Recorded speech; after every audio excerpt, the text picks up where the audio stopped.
Electrostatic analogue of magnetism. तो आज का जो ये टॉपिक है इसमें हम क्या डिस्कस करने वाले हैं।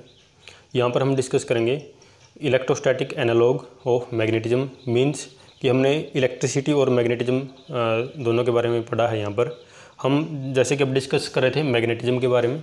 तो मैग्नेटिज्म में हमने magnetic dipole movement, magnetic field strength eight A point on the axial line of a magnetic dipole, magnetic field strength eight A point on the equatorial line of magnetic dipole.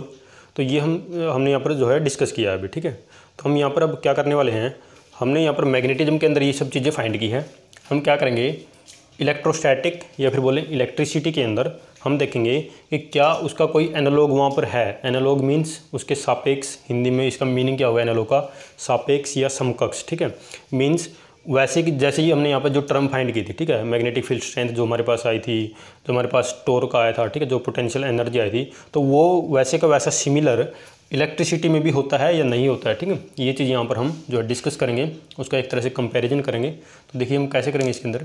तो सबसे पहले जो है magnetism के अंदर जो सबसे छोटे से छोटा या फिर बोलेंगे कि स्मॉलेस्ट मैग्नेटिक एलिमेंट क्या होता है, वो मैग्नेटिक डाइपोल होता है। ठीक है, इलेक्ट्रिसिटी के अंदर ऐसा नहीं होता। इलेक्ट्रिसिटी के अंदर क्या होता है, स्मॉलेस्ट इलेक्ट्रिक एलिमेंट जो बोलेंगे, ठीक है, वो एक चार्ज होता है। ठीक है, लेकिन मैग्नेटिज्म के अंदर ऐसे नहीं है कि कोई एक कोई पोल हो वहाँ पर एग्जिस्ट करता है। ठीक है, तो उसके बारे में डिटेल में डिस्कस करेंगे। फिलहाल हम शुरू कर रहे हैं यहाँ पर मैग्नेटिज्म के साथ। मैग्नेटिज्म के अंदर जो सबसे पहले है, जो सबसे छोटे से छोटा जो मैग्नेटिक एलिमेंट है वो क्या होता है, मैग्नेटिक डाइपोल।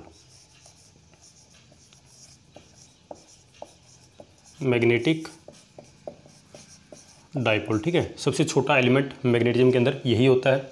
इससे छोटा एग्जिस्ट ही नहीं करता। ठीक है, तो हमें क्या करना पड़ेगा, देखो इलेक्ट्रोस्टैटिक या फिर इलेक्ट्रिसिटी के अंदर भी हमें इलेक्ट्रिक डाइपोल ही लेके चलना पड़ेगा। ठीक है, क्योंकि हम क्या कर रहे हैं यहाँ पर कंपैरिजन कर रहे हैं, एनालॉग फाइंड कर रहे हैं, यानी कि उसके समकक्ष फाइंड कर रहे हैं। तो उसके लिए क्या करना होगा, जो हम टर्म यहाँ पर ले रहे हैं, यहाँ पर हम डाइपोल लिया तो यहाँ इलेक्ट्रोस्टैटिक में भी हम डाइपोल ही लेंगे।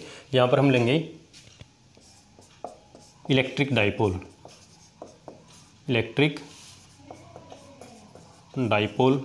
ठीक है, तो देखिए यहाँ पर हमने लिया है मैग्नेटिक डाइपोल, यहाँ पर हमने लिया है इलेक्ट्रिक डाइपोल। ठीक है, तो मैग्नेटिक डाइपोल के अंदर क्या है, जो हमने मैग्नेटिक डाइपोल यहाँ पर लिया है, अभी मैग्नेटिक डाइपोल के अंदर हमने क्या किया था, मैग्नेटिक फील्ड स्ट्रेंथ फाइंड की थी, हमने मैग्नेटिक डाइपोल मूवमेंट फाइंड किया था। ठीक है, जिसको हम कैपिटल M से लिखते हैं। तो ये सारी चीज़ें हमने यहाँ पर फाइंड की थी। तो वन यहाँ पर हम क्या करेंगे, उसको लिखेंगे।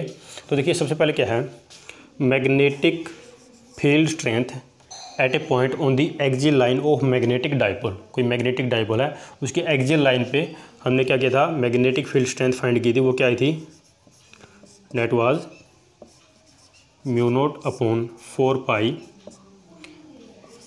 2m divided by d³। ठीक है, ये m जो है ये मैग्नेटिक डाइपोल मूवमेंट होता है। d क्या है, ये उस पॉइंट के, जिस पॉइंट पर हम मैग्नेटिक फील्ड स्ट्रेंथ फाइंड कर रहे हैं एक्सियल लाइन पे, उसकी डिस्टेंस है जो आपका डाइपोल है, डाइपोल के सेंटर से। ठीक है, μ0 परमिएबिलिटी है, आपको पता ही है। ठीक है, तो ये b एक्सियल लाइन पे ऐसे फाइंड की थी।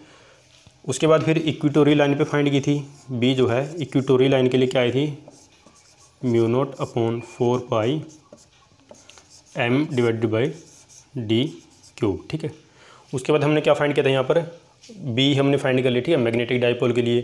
फिर हमने यहाँ पर फाइंड किया था जो है टॉर्क। ठीक है, जो टॉर्क था मैग्नेटिक डाइपोल के लिए, कि जब किसी मैग्नेटिक डाइपोल को, जब उसको हम एक्सटर्नल मैग्नेटिक फील्ड में रखते हैं तो उसके ऊपर एक टॉर्क लगता है। और टॉर्क जो होता है उसकी वैल्यू क्या होती है, टाउ से हम इसको लिखते हैं, वेक्टर क्वांटिटी होती है, and this is equal to m×b। m जो आपने डाइपोल रखा है उसका डाइपोल मूवमेंट है, b ये जो एक्सटर्नल फील्ड आपने अप्लाई की है वो फील्ड है। ठीक है, उसके बाद हमने क्या फाइंड किया था, यहाँ पर ये टॉर्क है। उसके बाद जो पोटेंशियल एनर्जी होती है, ठीक है, आपने क्या किया, एक डाइपोल को एक्सटर्नल मैग्नेटिक फील्ड में रखा। उसके बाद क्या है, उसके अंदर जब हम कुछ न कुछ उसको रोटेट करते हैं, ठीक है, तो उसके अंदर क्या होता है, पोटेंशियल एनर्जी जो है वो इकट्ठी हो जाती है। ठीक है, यानी कि उसकी कुछ न कुछ क्या होगी, पोटेंशियल एनर्जी होगी।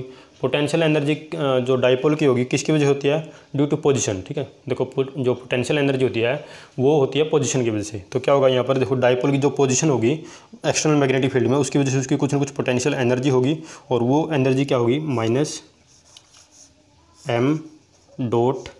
-m.b, यानी कि दो वेक्टर का यहाँ पर डॉट प्रोडक्ट होगा। ठीक है, m.b बी, ठीक है, ये होगी। अभी इधर देखेंगे इलेक्ट्रिक डाइपोल के लिए, ठीक है, ये तो आपको जो कि हमने ये मैग्नेटिक डाइपोल के लिए, यहाँ पर है इलेक्ट्रिक डाइपोल के लिए। तो इलेक्ट्रिक डाइपोल के लिए यहाँ पर देखो हमने बी एक्सियल निकाला है। इलेक्ट्रिक डाइपोल के लिए क्या होगा, इलेक्ट्रिक डाइपोल मोमेंट को हम किसी लिखते हैं, यहाँ पर पी से लिखेंगे, ठीक है, इलेक्ट्रिक डाइपोल मोमेंट को पी से लिखेंगे। मैग्नेटिक डाइपोल मोमेंट को हम एम से लिखते हैं। तो यहाँ पर हम लिखेंगे ऐसे, जैसे यहाँ पर हमने क्या लिखा है, magnetic field strength eight A point on the axial line of magnetic dipole. यहाँ पर लिखेंगे electric field strength eight A point on the axial line of electric dipole. यहाँ पर इलेक्ट्रिक डाइपोल होगा तो वो क्या थी हमारे पास, E at any point on axial line that was 1/4 pi epsilon not, ठीक है। और यहाँ पर था, जैसे यहाँ पर देखो यहाँ पर m आया है तो यहाँ पर होगा 2 times p divided by D cube. वैसे यहाँ पर वहाँ पर हम लिखते थे r क्यूब लिखते थे, लेकिन यहाँ पर कंपैरिजन करने के लिए मैंने d ही लिखा है, ठीक है। d क्या है, यहाँ पर जिस पॉइंट पर हम फील्ड स्ट्रेंथ फाइंड कर रहे हैं उसकी डिस्टेंस है डाइपोल के सेंटर से, ठीक है। एप्सिलॉन नॉट क्या है, परमिटिविटी है फ्री स्पेस की। p क्या है, डाइपोल मोमेंट है। उसके बाद इक्वेटोरियल के लिए, इक्वेटोरियल जो लाइन के ऊपर जो पॉइंट होगा तो वहाँ पर जो इलेक्ट्रिक फील्ड की जो स्ट्रेंथ आई थी वो क्या थी, 1/4 pi epsilon not p divided by D cube, ठीक है।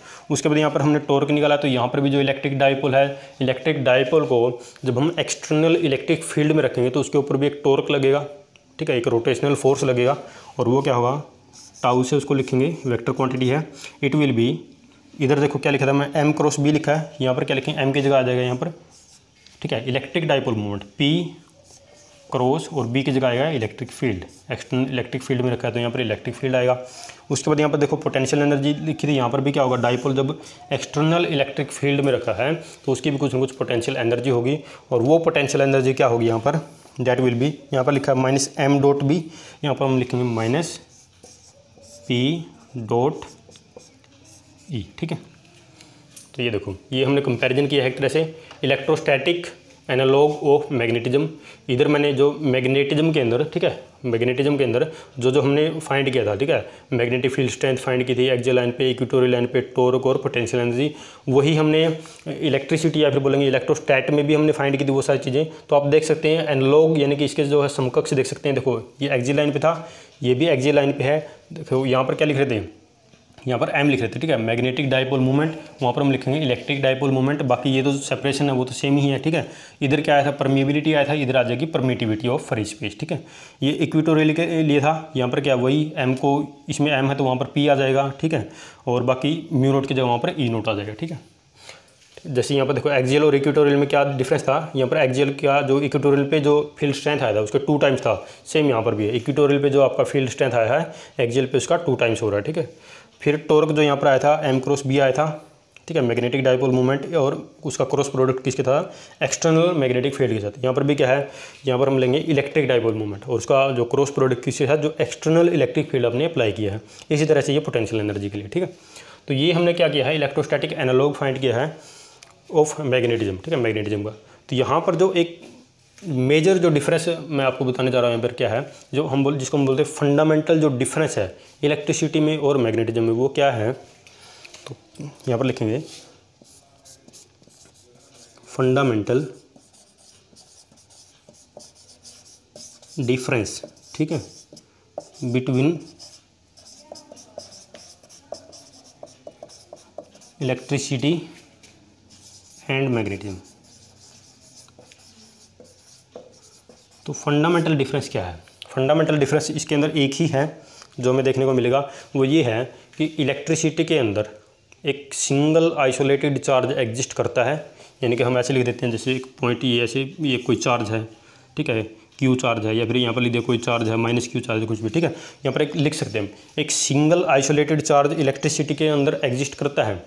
लेकिन मैग्नेटिज्म के अंदर एक single monopole, magnetic monopole exist नहीं करता। वहाँ पर हमेशा क्या होगा, मैग्नेटिक डाइपोल ही होगा।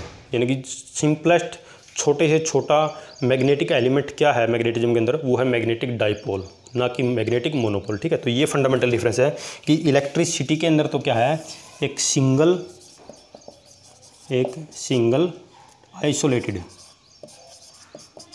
आइसोलेटेड ठीक है चार्ज, कोई भी सिंगल आइसोलेटेड चार्ज जो वो एग्जिस्ट करता है, लेकिन बट मैग्नेटिज्म के अंदर सिंगल या फिर बोलेंगे मैग्नेटिक मोनोपोल, ठीक है। बट इन मैग्नेटिज्म जो मैग्नेटिक मोनोपोल है वो एग्जिस्ट नहीं करता, ठीक है, डू नॉट एग्जिस्ट, ठीक है। ये इसके अंदर फंडामेंटल डिफरेंस है, ठीक है। और फिर इस जो फंडामेंटल डिफरेंस है इसके बेस पे फिर आगे फिर हम गाज थ्योरम पढ़ेंगे, ठीक है। गाज लॉ हमने पढ़ा था इसमें इलेक्ट्रोस्टैटिक में, और यहाँ पर हम पढ़ेंगे जो गाज लॉ इन मैग्नेटिज्म में, ठीक है। तो वहाँ पर भी आप देखोगे जो आपका फ्लक्स आएगा वो जीरो आएगा, वो इसी वजह से आएगा क्योंकि मैग्नेटिक मोनोपोल एग्जिस्ट नहीं करता, हमेशा डाइपोल होगा, और डाइपोल होगा तो उसका कंबाइंड इफेक्ट क्या होगा, वो फ्लक्स को क्या करेगा, जीरो कर देगा, ठीक है। वो हम उस टॉपिक में पढ़ेंगे गाज थ्योरम में, ठीक है। तो ये था आपका इलेक्ट्रोस्टैटिक एनालॉग ऑफ मैग्नेटिज्म, ठीक है।